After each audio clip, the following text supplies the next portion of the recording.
Primal Chaos. Hey guys, Primal Chaos here. Welcome to the channel.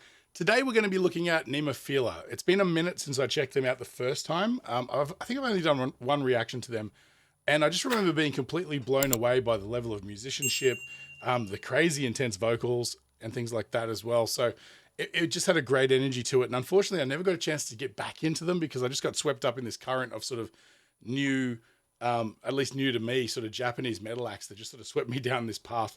And I never quite managed to swim back upstream and check them out again. So I'm really excited to check them out today. This one was recommended on my Discord by Dragonfly, who's a kind of a newer member. But you know, they're hitting the nail on the head with this because I've been meaning to get back to these guys for some time. If you haven't checked out my Discord, click the link in the description. It'll take you there. There's a great group of really eclectic music lovers over there to talk to, and it's pretty active. So a good place to be if you just like to hang and talk about your music choices.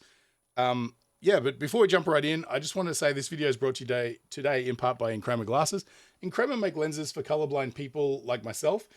So if you or someone you know is colorblind, make sure you check out the link in my description. It'll take you to their website where you can do a free eye test and find out if you have a deficiency, and if so, what kind. And while you're there, you might be able to pick up a new pair of glasses that will definitely reshape the way you interpret color in the world, much like they have for me. So let's dive right in. Nemophila, Rise. Here we go.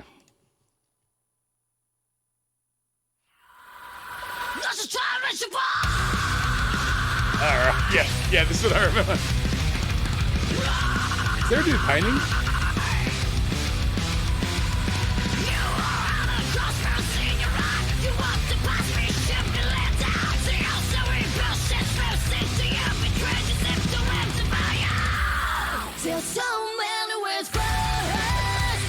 Nice.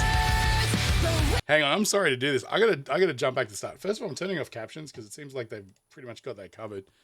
And look, I'm here for the riffs for this one anyway, you know.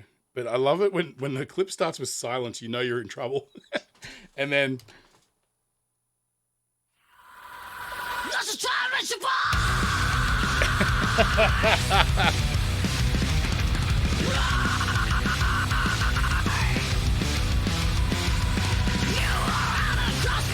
what a great intro, man.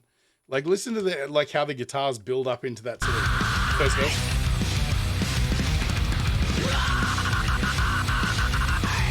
Cool effects on the vocals, too. And then, boom, straight into a intense vocal.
Okay, wow.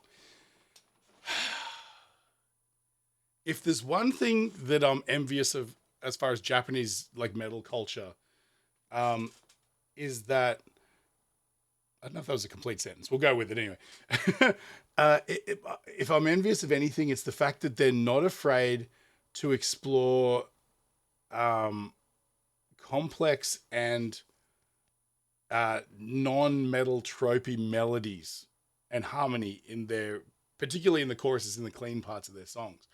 Like that part, I mean, I'm assuming that was a chorus. It could potentially be the longest chorus I've ever heard, but as soon as it goes clean, it takes you on this melodic journey that goes on and on and on. And it's fast paced and it's interesting. It's kind of spat, you know, but, the harmonies make it sort of sound beautiful over these sort of grinding riffs, but also like musically, they're not just sitting on like just a riff or a 4-chord kind of a thing. They're sort of moving through some ideas musically. And, I mean, there's definitely metal that's complex, right? There's, you know, you've got like your metal new sort of prog stuff, and things like Animals as Leaders, or there's a lot of sort of melodic parts in Periphery. Like, all of those bands have concepts that sort of move through complex structures and stuff. But they're always still kind of like, in order for it to feel aggressive or to feel brutal, you got to sort of like, melody always comes a close second to the energy of the thing. If it doesn't scream aggressive and aggro, then it doesn't track, right? But these guys are able to flip that on its head and almost have something that if you took away all the guitars and the double kicks, it would sound cutesy. It would sound like Japanese pop, right? But because they put all of that extra energy behind it, it's like same as baby metal as well. They're always like having these really complex sort of stuff underneath with like sort of really sort of almost borderline cheesy sort of vocals. And I don't use that word in a derogatory way. I'm just trying to sort of point out, like, to Western ears, how it might sound a little bit sort of cartoony, right? But when you put it all in context, it just sounds like an awesome anime intro, Anyway, I'm going to jump back. I've waffled on way too long. The other thing I like is they put that little glitchy effect on the vocal. So she's got, and it sort of glitches out. It beautifully matches the visuals of this clip. As you notice, like, the effects they're going for are very glitchy, And so the production of the song sort of informs the music video, which is really cool. I'm a fan of that.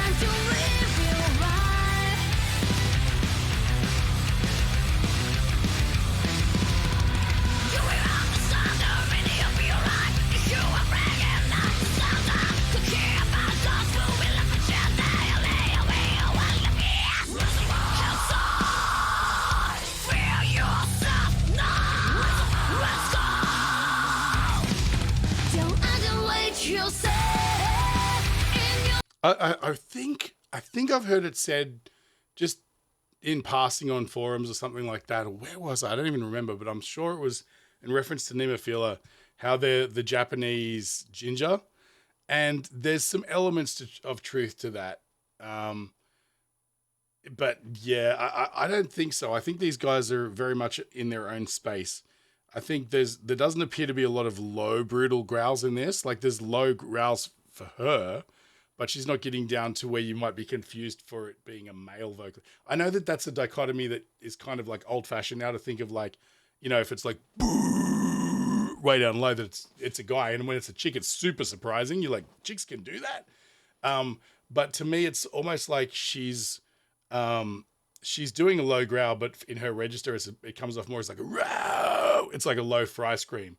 And then her typical fry scream, and again, we know that that's not the proper term for what she's doing. It's a false chord scream, but people know it as a fry scream, where she's normally more up there. So her low growl is like a, rather than a, I've lost it now. You get the idea anyway. No, lost it. Anyway, listen, I think it's sort of doing both of the bands a disservice to kind of compare them. It's a real easy comparison. It's like any singer in the early 2000s with a female vocalist that did some metal was Evanescence like, which is, very unfair to a lot of artists. But I can see where they're coming from. I can see, like, you could, and musically as well, I feel like Ginger is definitely a little bit more eclectic musically. But that's not to say these guys aren't coming up with some great riffs. Very, very cool. I feel yourself now. Let's go. Don't underweight yourself in your mind. You're limitless in your mind and who you are. 必ず変えてける未来信じて生きる意味をその手の中 Don't satisfy, you can go more.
great energy, man. That's really cool.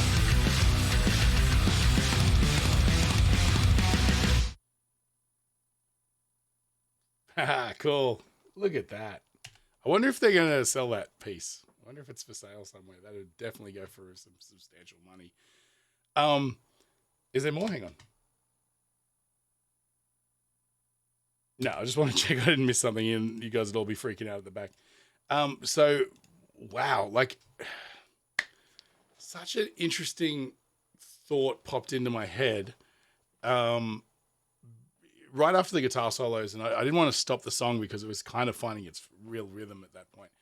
But the thing that jumped into my head is there any other culture in the world where you can find so many groups of extremely capable full female bands that are capable in so many genres and just incredible musicians, you know? And again, not to dismiss like the talent of female musicians the world over. It just seems that there's like this concentration of incredibly capable young ladies forming bands in Japan and really showing everyone else how it's done, you know? I mean, it just boggles the mind. I can't think of anywhere else where you know, like occasionally you'll see a band that has one or two female members or a token member or something like that. It's fairly common in the West, you know, or you know, bands with female singers or like the keyboard player or the bass player or something. Like Meneskin's got a female bass player. You know, there's, you know, it's just, it seems like every time I blink, there's another all female outfit coming out of Japan who's just absolutely intense as far as their ability to play, their compositional skills. They've got some sort of a vibe that sets them apart, makes them unique. And, you know, I mean, I know about things like idol culture and things like that, which probably tends to breed a lot of, you know, people coming up through the ranks that are talented. But it just seems like there's just too many for it to make sense. It's like there's a factory somewhere or some sort of like a collegiate system where you come through and you form a band and then your graduation is you guys release a single. There's too many for it to just be chance, you know? But man, I'm happy for it. I'm glad. It's literally the best. Discovering bands like this and, you know, band-maid, guitaric spin, you know, it's really, and I mean, I've never sat around going, man, only dudes can rock. You know, I'm not that guy. I don't have that fiber in my being at all. I don't have that bone in my body. But growing up in the West, it still strikes me as kind of a surprise when I see a band that's heavily female centric. That's not an indie band or an indie pop band or an alt band. You know, like the alt music scene kind of thing. That tends to happen a lot. But in metal, it just seems so rare, right? And here we are. Like since I started this channel, you know, like, I don't know, 14, 15 months ago, it's really opened my eyes to how much we're missing, particularly here in Australia, where I've mentioned before, music is very limited in its diversity, just simply because there's only like really two or three maybe commercial stations in the country, and only one of them plays rock, and it plays commercial rock that will sell ads. And so something like this would never appear on the radio at all. You know, in fact, even songs, you know, worldwide hits, massive things, they don't show up on Australian radio. And so, you know, thankfully we have the internet now, and, you know, we can correct that, but you have to know that the things exist before you can discover them, right?